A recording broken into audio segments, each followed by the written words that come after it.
PlayerUnknown's Battlegrounds, or PUBG as it's known, has taken the gaming world by storm since its launch earlier this year. With the game soon to be out of early access on PC and hitting the Xbox One shortly, now is as good a time as ever to figure out if it's worth your time and money.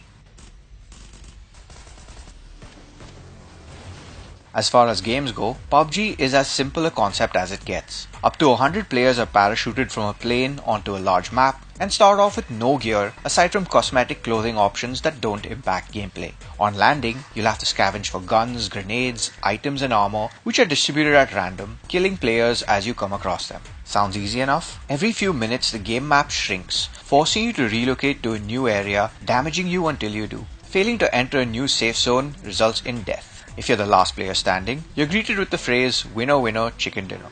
You get in-game currency at the end of each round that you can use towards purchasing cosmetic gear to kit out your character.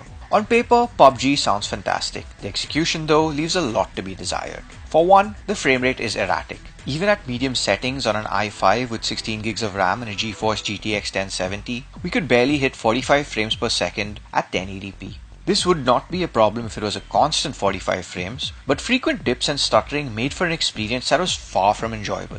More so when other intensive games scale a whole lot better. What's more is, we encountered situations where the game would push us back to the desktop with no reason whatsoever. Booting it up again would throw us right back into the match we were in. The lack of messaging or information from the game about such an error is disturbing. Coupled with the aforementioned stuttering that impacts traversal and gunplay, and you have a game that at this point should have no business being on PC as a full-fledged release. And there's more. The learning curve is exceptionally steep and PUBG is unwelcoming to newcomers. Reason being, there's no tutorial to ease you in or teach you the game's finer points. All you're greeted with is a screen with a big giant button telling you to play the game. Granted, this might change what with the developers claiming they have something in the works to ease newbies in, but until then, it's as bare bones as it gets in terms of game modes, sporting a single one. Thankfully, more maps are on the way, such as Miramar, a desert-themed locale. Despite our grievances with PUBG, there's some fun to be had. The gunplay is satisfying, and the ever-shrinking map provides an interesting challenge as it results in more frequent chaotic encounters. But between landing a headshot and sprinting to the nearest safe zone are minutes of silence, rummaging through houses and buildings in search of equipment. That is, of course, if you haven't been punched in the head to death by another player already.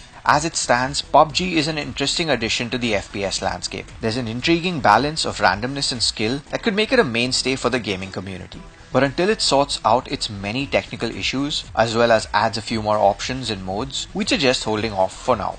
Thanks for watching this video, and if you're interested in all things gaming, do check out gadget360.com for all the latest news, reviews, and podcasts on all things gaming.